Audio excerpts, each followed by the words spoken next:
It started with a voice no one believed was real.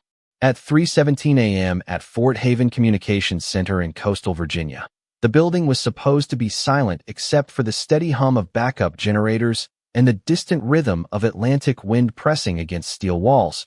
But that night silence broke in a way that made every technician freeze mid-task. Olivia Hart, a communications specialist with the U.S. Marine Corps, had been on duty for nearly 10 hours, her coffee gone cold beside a cluttered console of receivers and waveform monitors. The kind of shift that usually blurred into nothing but paperwork and static. Until the radio blinked once, then twice. Then it locked onto a frequency that did not exist in any active military directory. She leaned closer, fingers hovering over the dial, eyes narrowing as a faint distortion crawled through the speaker like a ghost trying to remember how to speak. It wasn't uncommon for old signals to bleed through during atmospheric shifts, but this was different. Structured, intentional, a rhythm hidden inside the noise. "You're hearing things," she whispered to herself, though her hand instinctively reached for the recording switch. The voice came through next, fractured at first, like it had traveled too far to remain whole. A man's voice, calm, controlled, but carrying something beneath it that made the air feel heavier. "This is Staff Sergeant Ethan Cole. If anyone can hear me." Olivia straightened instantly, the name slicing through her like an electric charge. Ethan Cole was not supposed to be transmitting anything. According to official logs, his last confirmed contact had been 17 days ago during a reconnaissance operation near the Northern Exclusion Zone, a region now classified as non-responsive due to signal blackout. She glanced at the secondary monitor. No active uplink. No satellite handshake. Nothing that should have carried a human voice across the spectrum. And yet there it was again, clearer this time, repeating coordinates buried inside the transmission like a plea wrapped in code. Olivia's pulse tightened as she copied them down, her training overriding disbelief. Outside the glass partition of the center, the base lights flickered against a low marine fog rolling in from the Atlantic, swallowing the edges of buildings until they looked like fading silhouettes. That was when Ghost moved. The white German Shepherd K9 assigned to base support lay beside the door, as he always did during night operations. Motionless, alert, his pale coat almost glowing under the dim emergency lighting. But now his ears lifted sharply, not toward Olivia, toward the speaker, toward the voice still bleeding through static. He rose slowly, deliberately, as if recognizing something no one else in the room could perceive. His nails clicked softly against the floor as he approached the console, stopping just short of it, head tilted, breath shallow but focused. Olivia noticed immediately. "Easy, Ghost," she said instinctively, though her voice carried uncertainty. The dog didn't respond to her. He was listening to something deeper than sound, something embedded in memory. Captain Daniel Reeves entered moments later, drawn by the unusual activity alerts flagged on his tablet. He was a man built on procedure, sharp-eyed, skeptical by default. He took one look at the waveform and frowned. "Shut it down," he ordered. "That channel isn't authorized." Olivia hesitated. "Sir, it's transmitting a name. Ethan Cole." That gave him pause, just for a fraction of a second, but enough for the radio to speak again. "If anyone is receiving, I am not alone." The sentence fractured halfway through, swallowed by static. But Ghost reacted instantly, a low, restrained sound rising from his chest, not aggressive, but urgent, as if answering a call long buried beneath time and distance. The room fell into a silence so tight it felt artificial, like reality itself had paused to listen. Olivia looked at the dog, then at the console, then back at the frozen waveform on the screen, and for the first time since she began working in communications, she felt something she couldn't classify under signal or error or equipment failure. Something that felt dangerously human. The room did not return to normal after the transmission faded, because silence no longer felt like silence. It felt like something that had been interrupted and was now waiting to resume. Olivia Hart kept her eyes on the waveform display even after the signal dropped back into static, her fingers still resting on the recording switch as if releasing it might erase what she had just heard. The coordinates remained on her notepad, written in quick, precise strokes that did not fully match her growing uncertainty. Captain Daniel Reeves stood behind her now, arms crossed, studying the frozen frequency readout with a controlled stillness that betrayed more curiosity than skepticism.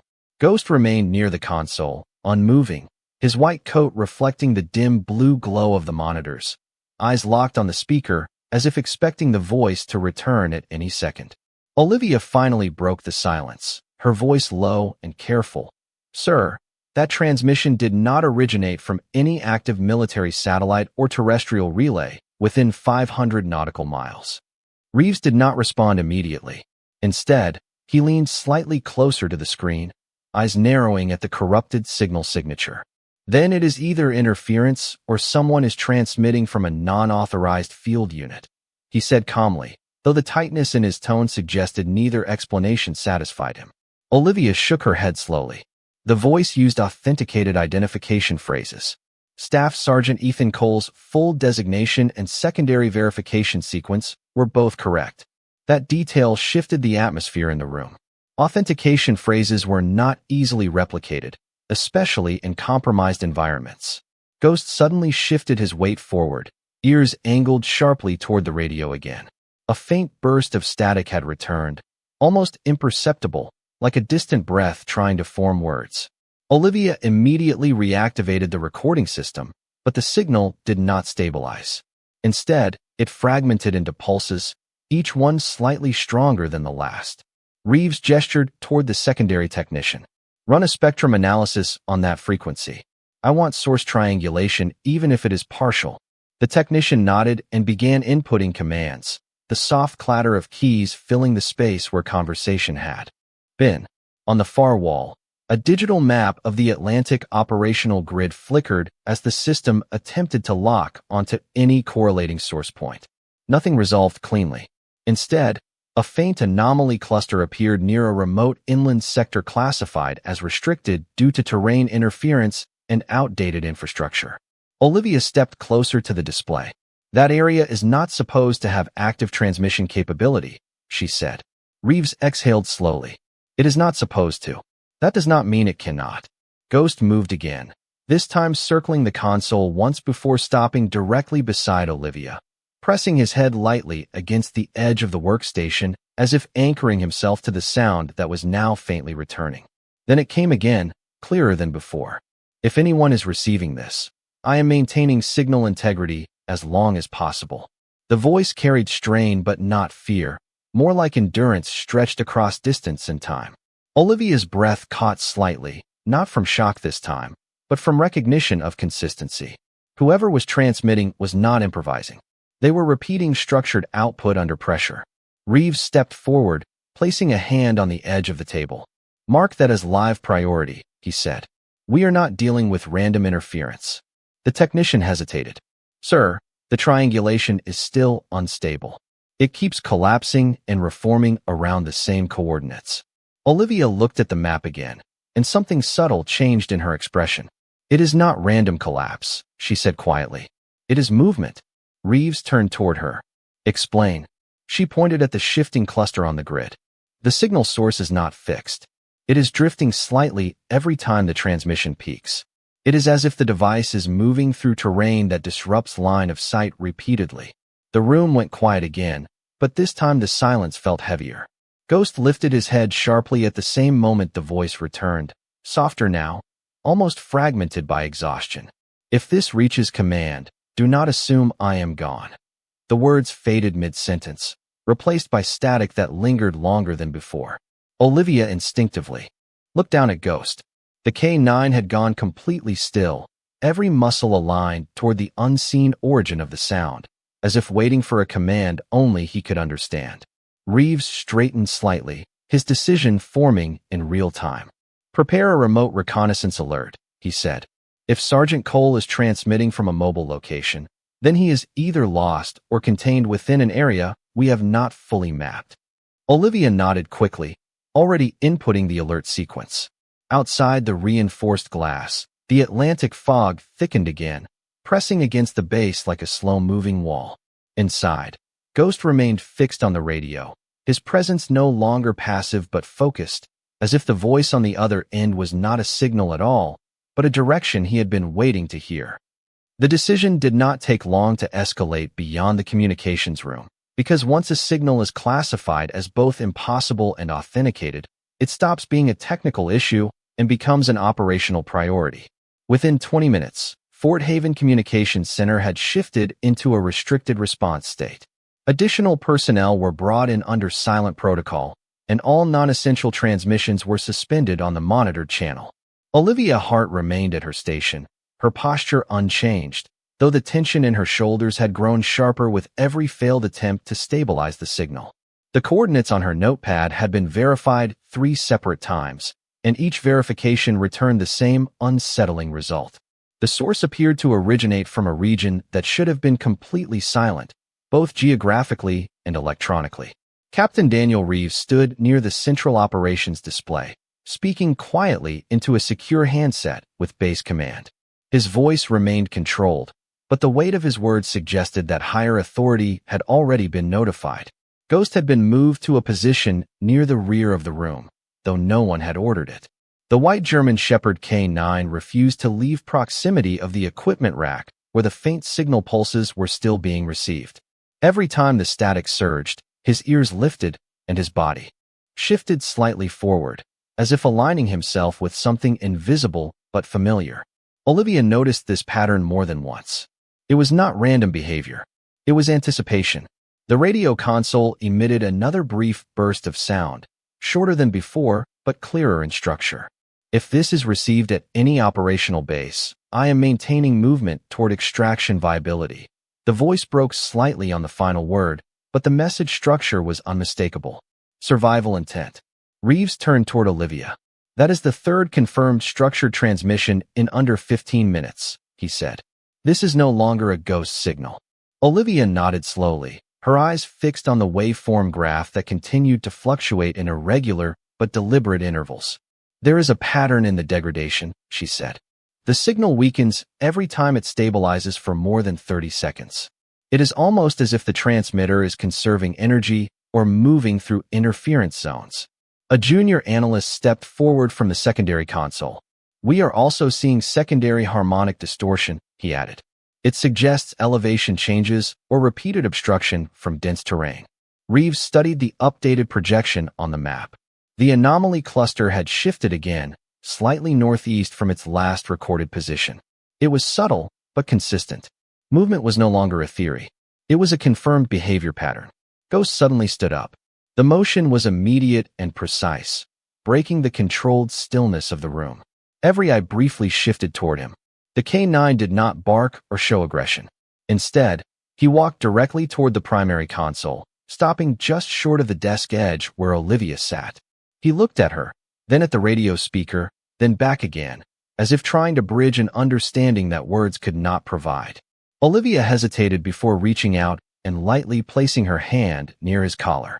"You hear it too, don't you?" she whispered. The radio responded as if in answer. "I am approaching a low visibility zone. Signal stability may degrade further." The voice paused, then added something that changed the atmosphere entirely. "Ghost, if you are receiving this, remain calm." Olivia froze. Captain Reeves turned sharply. Did that transmission just address the K9? No one answered immediately, because there was no logical explanation for it. The signal should not have known the dog's designation. Ghost did not react with surprise. Instead, he lowered his head slightly, a slow, controlled motion that suggested recognition rather than confusion. Olivia felt a chill move through her awareness that had nothing to do with temperature. The technician at the secondary station ran a rapid verification check. The identifier was encoded in a private field channel used only during joint field operations, he said quickly. It is a Marine Corps K9 handler communication protocol. Reeves narrowed his eyes. Then whoever is transmitting that signal had direct operational contact with Ghost. Silence followed that statement, heavier than before. Olivia looked again at the waveform, but this time she was no longer only analyzing data. She was listening for intent. The transmission returned once more, weaker now, but unmistakably urgent. "If I do not maintain contact beyond this cycle, initiate fallback protocol Sierra 9. The words ended abruptly, replaced by a long stretch of static that filled the room like an unfinished sentence.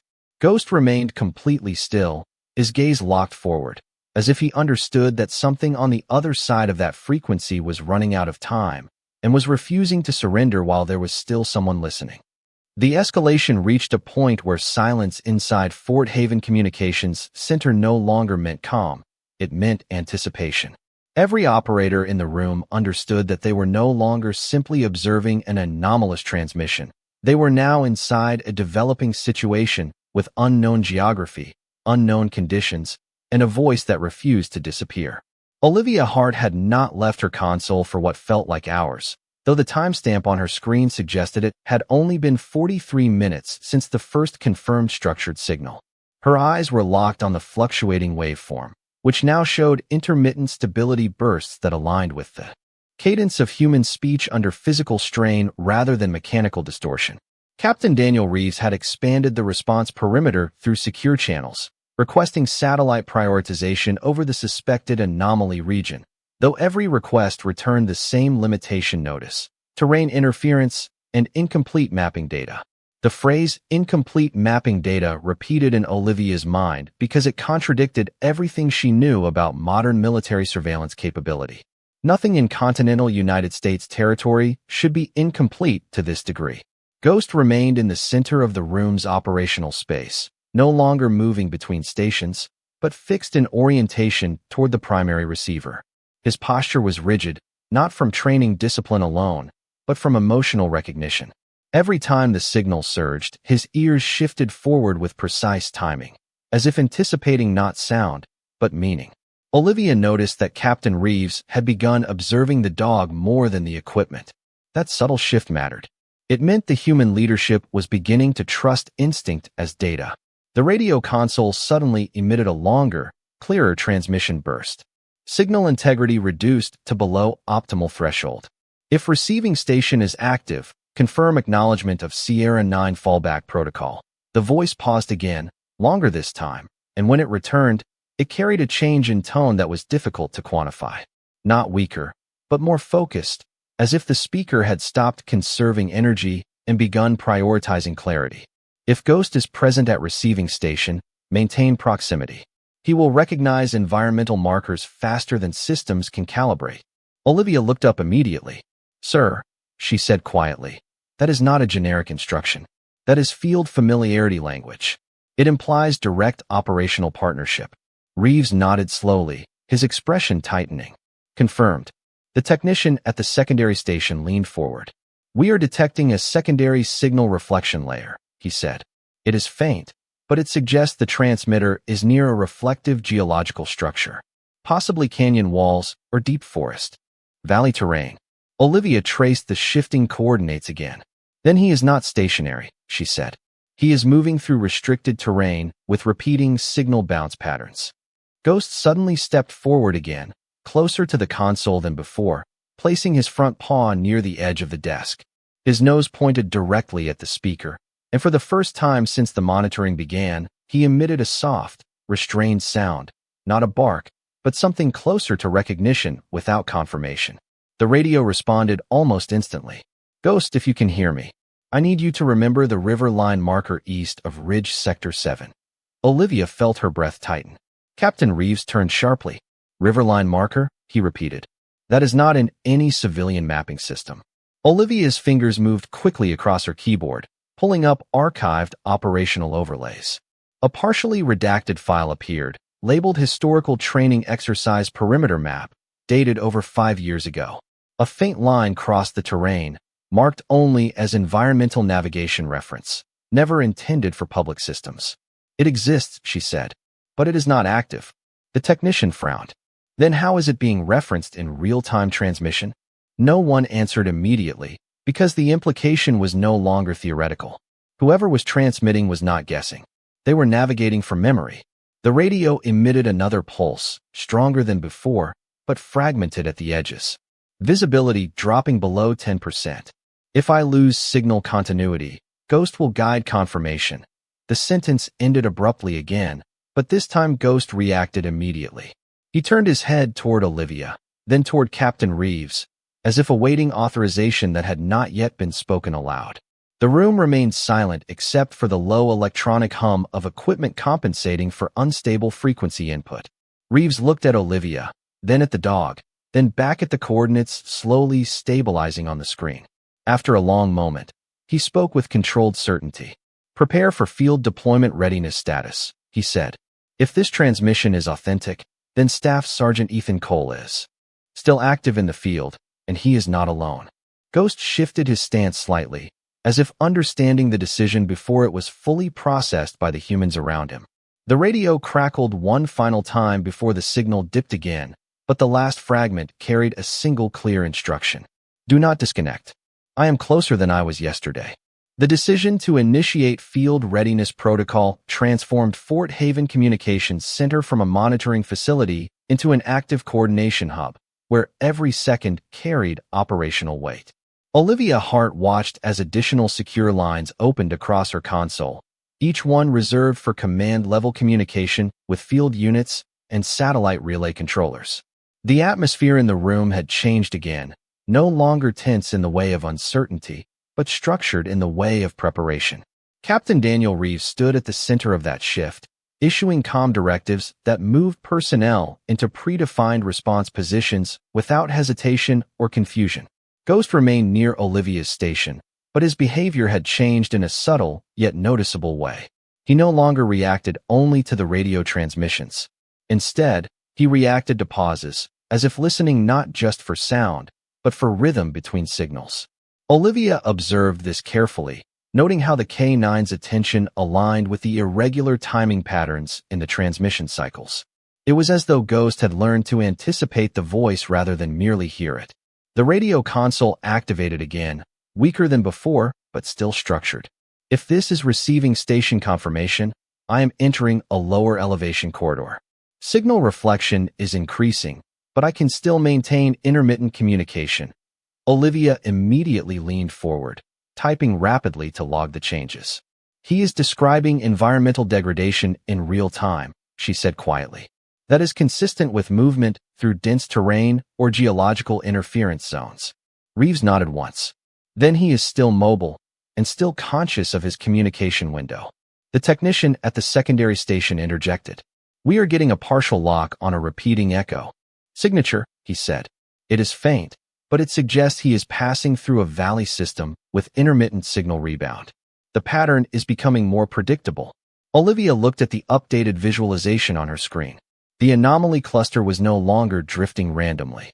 It was forming a directional path, not a straight line, but a sequence of constrained movements that suggested deliberate navigation through obstacles. Ghost suddenly rose again, this time without hesitation. He moved toward the exit door of the communications room, stopping only when Captain Reeves stepped slightly into his path. For a brief moment, there was silence between human command and animal instinct. Then the radio spoke again, clearer than expected given the signal degradation. "If Ghost is present, he will understand the terrain markers near water convergence points. Follow them carefully." Olivia froze at the phrasing. "Water convergence points," she repeated softly. "That matches hydrological mapping references used in field survival navigation training." Reeves turned toward the tactical display and expanded the regional overlay. A faint network of seasonal water paths appeared, intersecting the previously identified route. "He is using survival navigation logic," Reeves said. "This is not random movement. It is controlled traversal." Ghost emitted a low sound, almost imperceptible, and returned to Olivia's side, pressing closer to the console. His body language had shifted again, now reflecting urgency rather than patience. The radio transmission surged unexpectedly. "If signal drops completely, I will continue toward the northern ridge marker. That location is still viable for visual confirmation." The voice cut out mid-sentence, leaving only static. Olivia quickly saved the transmission log and turned to Reeves. "We are approaching critical degradation," she said. "If he moves beyond that ridge marker, we may lose all electronic contact." Reeves studied the map for a long moment. "Then we do not rely solely on electronics," he said. "We prepare for physical confirmation." A quiet acknowledgement moved through the room as personnel began coordinating field response logistics. Under silent protocol conditions, Ghost stood completely still now, eyes fixed forward, as if the direction of the voice had become embedded in his awareness. Olivia placed a hand gently on the edge of the console, watching the waveform stabilize one last time before fading again. The final fragment of transmission returned, faint but unmistakably deliberate. I am still here, and I am still moving. The operational tempo inside Fort Haven Communications Center reached a sustained state of controlled urgency, where every action followed procedure, but every outcome remained uncertain. Olivia Hart had transitioned from passive monitoring to active signal reconstruction, working alongside two additional analysts who were now assisting in decoding fragmented transmission layers from the same unstable frequency. The waveform display in front of her had evolved into something more complex than a simple audio trace. It now showed layered patterns of repetition, as if the source was repeatedly passing through zones of distortion that altered but did not erase the original signal structure. Captain Daniel Reeves stood behind the central operations table, reviewing a live tactical overlay that combined satellite imaging, terrain modeling, and signal triangulation estimates. The projected route was no longer abstract. It had formed into a recognizable corridor of movement stretching through a remote inland sector, marked by irregular elevation shifts and dense environmental interference. Ghost remained at Olivia's side, but his behavior had settled into a precise rhythm. He no longer reacted to every signal burst. Instead, he responded only when the transmission reached full clarity, as if filtering noise through memory rather than instinct. Olivia noticed this pattern and documented it immediately, recognizing that the K9 was not simply reacting to sound, but correlating it with recognition events embedded in the transmission intervals. The radio console activated again, this time with a longer sustained connection than any previous cycle. If this is receiving station Fort Haven, I am approaching Ridge Marker 7. Visibility is low, but terrain recognition remains stable. Olivia leaned forward instantly, her fingers moving across the keyboard. That confirms proximity to the Northern Ridge system, she said. He is within the mapped convergence zone. Reeves nodded, eyes fixed on the shifting projection. We are now inside predictive alignment range, he said. If his movement continues along that vector, we can establish a probable interception window within operational tolerance. The technician at the secondary station adjusted the signal filter. We are also detecting increased harmonic clarity during these transmissions, he added. That typically indicates reduced obstruction density, possibly elevation gain or open terrain exposure. Ghost suddenly stood again, this time not toward the exit, but toward the main tactical display. His gaze fixed on the moving projection line, as if he could interpret it visually. Olivia followed his line of sight and felt an unusual sense of alignment between data and instinct. The K9 was tracking the same path the system was calculating. The radio crackled again. If anyone is receiving this, I have passed Ridge Marker 7. Environmental conditions are improving slightly, but energy conservation is now critical. The voice paused longer than before, and when it returned, there was a noticeable strain in the cadence. Ghost, if you are still within range, I need you to remember the water crossing point east of this position. That will lead you to the open valley approach. Olivia stopped typing for a brief moment. He is issuing directional guidance, she said quietly. That means he expects physical assistance to arrive from the opposite direction. Reeves turned toward the tactical map again. Then we are no longer observers, he said. We are now in coordinated response planning. A new set of field coordinates was transmitted from command, assigning a rapid deployment unit to prepare for forward insertion along the predicted path. Olivia watched as Ghost shifted his weight repeatedly between the console and the door, as if deciding whether to remain or move. The tension in his posture was no longer passive anticipation. It was operational readiness. The radio emitted another fragment. If signal degrades completely, I will maintain movement toward open valley line. Do not deviate from water convergence reference points. Static followed immediately after, longer and more unstable than before. Olivia exhaled slowly, realizing the transmission window was narrowing. We are approaching final stabilization threshold, she said. If he moves beyond this corridor, electronic tracking may fail completely. Reeves placed both hands on the tactical table. Then we transition fully to field recovery protocol, he said. No further delay. Ghost remained motionless for several seconds, then slowly lowered his head toward the console one final time, as if acknowledging a directive only he could fully interpret. The waveform on the screen flickered once more before stabilizing into a faint, continuous line. And then the voice returned, softer but unmistakably present.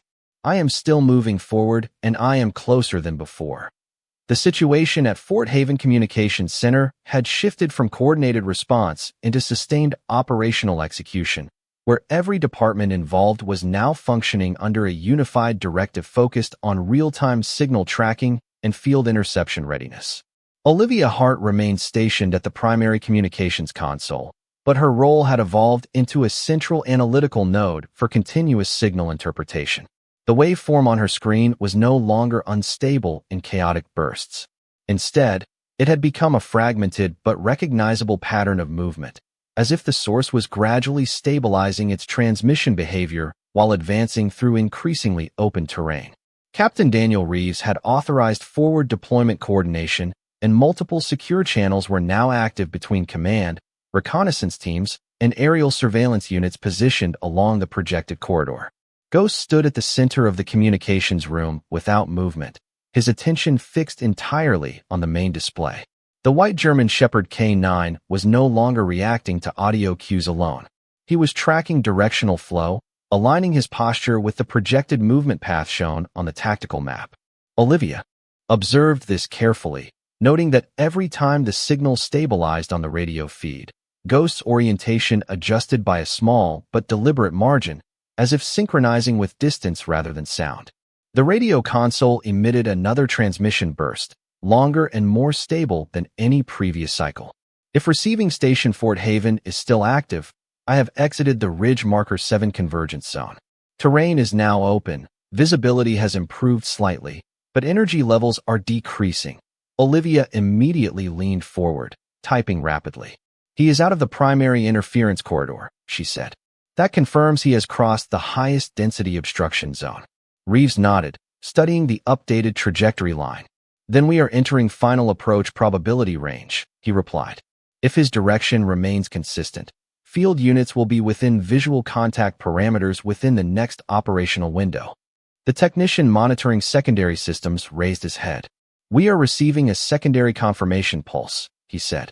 It is faint, but it matches the original authentication pattern used in earlier transmissions.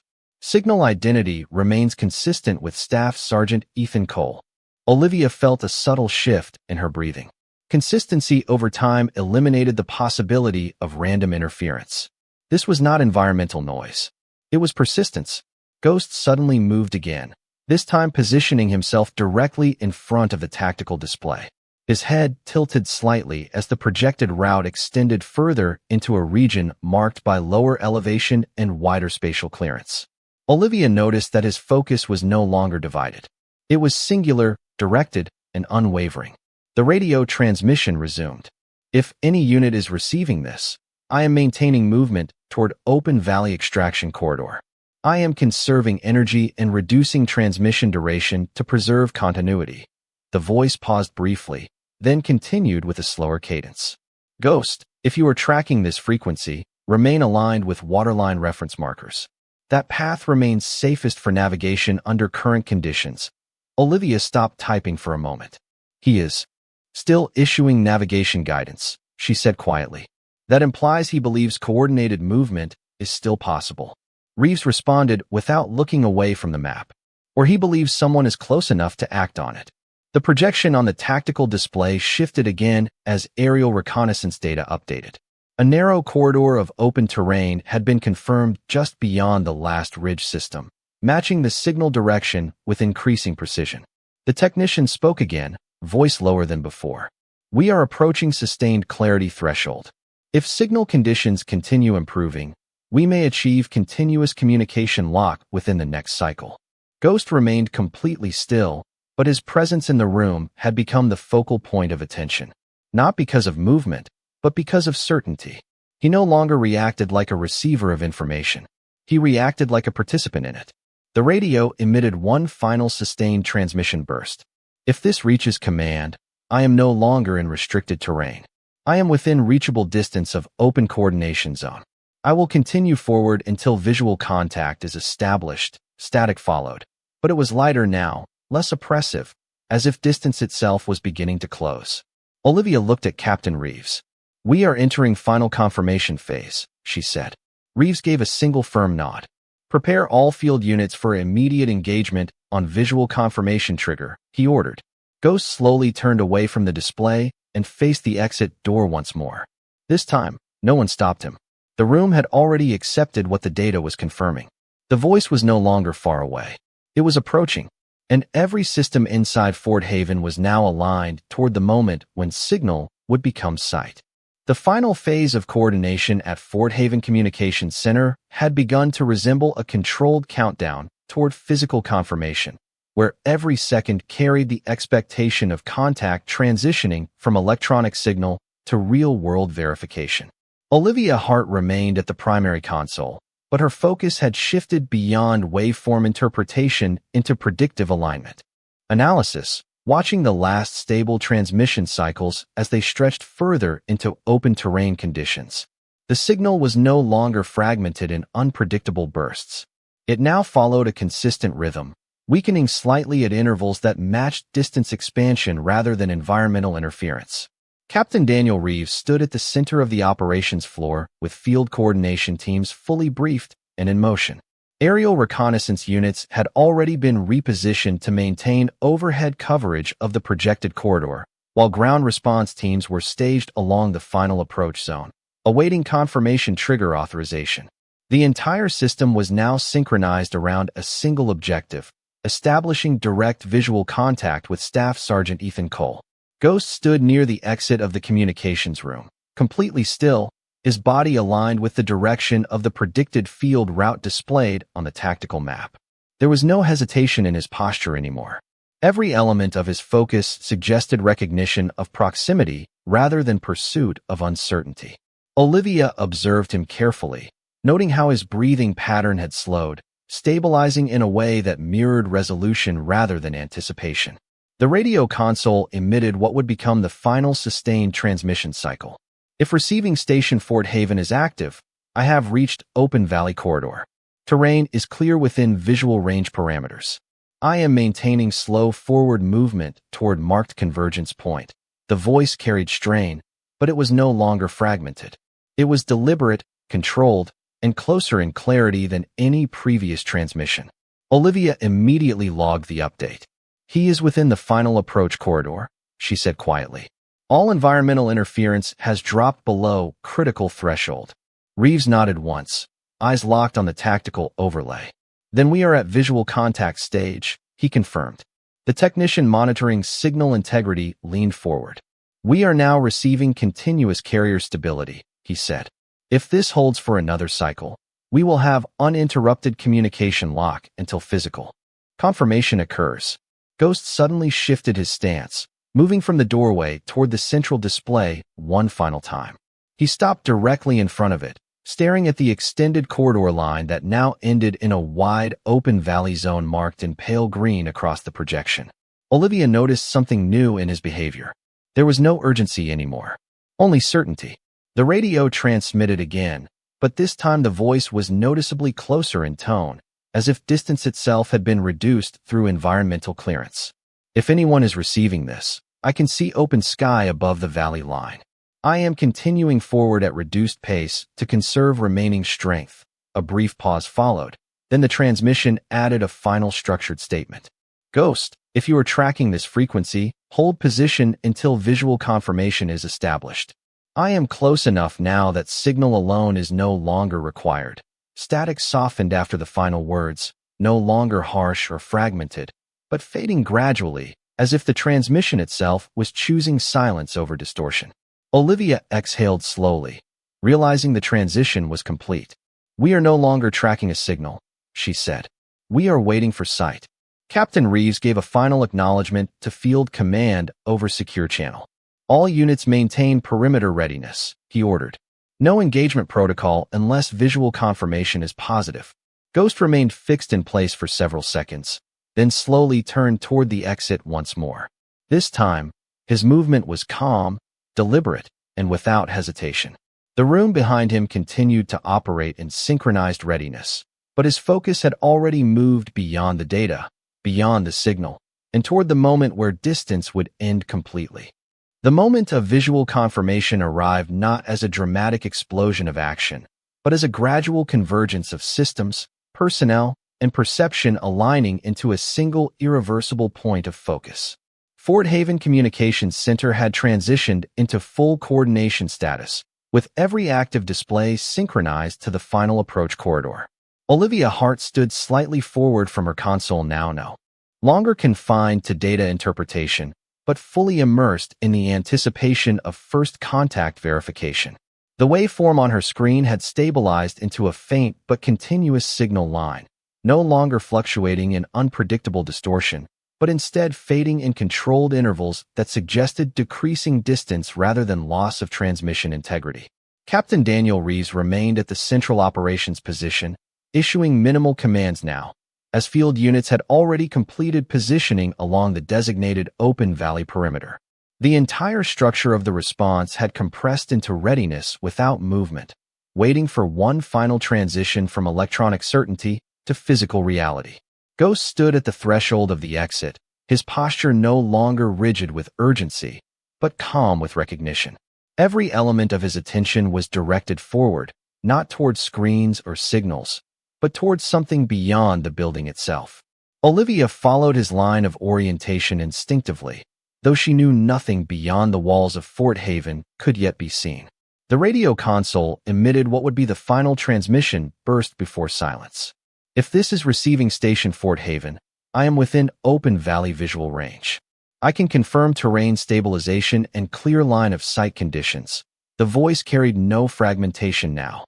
It was steady, measured, and unmistakably closer than any previous communication. Olivia's fingers hovered above the recording interface, but she did not need to capture anything further. The message was no longer about survival updates. It was about arrival. Captain Reeves lifted his hand slightly, signaling all channels to maintain silence unless new variables emerged. Maintain full visual confirmation protocol readiness, he said calmly. No movement until identification is complete. Outside the communications center, aerial units maintained their slow, steady surveillance patterns over the valley corridor. Ground teams held position along the outer ridge line, their focus locked on the final convergence zone where all projected paths now met. Inside, Ghost took one step forward, then another, not hurried, not uncertain, but deliberate, as if the distance he had been following for so long had finally narrowed into something tangible. Olivia noticed her own breathing had slowed without conscious effort. The room itself seemed to compress into expectation, every system, every person, every silent second pointing toward the same unseen threshold. The radio emitted its final recognizable transmission fragment. I am entering final open approach zone. If anyone is present, I am now within direct visual confirmation range. A brief pause followed, longer than any before it. Then the voice returned one last time, no longer filtered by distance or interference, but carried as if from just beyond immediate perception. Ghost, hold position. I can see the perimeter. The signal faded completely after that, leaving only the ambient hum of operational systems and the sound of synchronized readiness across all stations. Captain Reeves stepped forward slightly, eyes fixed on the external feed displays. All units confirm visual sweep, he ordered. Report anything within designated valley approach. Olivia turned toward the primary external monitor. The camera feed adjusted slowly, scanning across the open valley corridor where light wind moved through tall grass under a clear sky. For several seconds, nothing appeared except terrain and distance. Then Ghost stopped moving. His entire body locked into stillness, not from command, but from recognition. Olivia followed his gaze to the screen at the exact moment the first distant human figure appeared at the edge of the valley line, moving slowly but steadily toward the designated coordination point. The room did not react immediately. No one spoke. No one interrupted the moment as the system confirmed what all data had been leading toward. Captain Reeves finally lowered his hand. Olivia whispered softly, almost without realizing. Visual confirmation established. And Ghost remained still, watching the horizon as the distance that had defined everything until now finally disappeared into sight.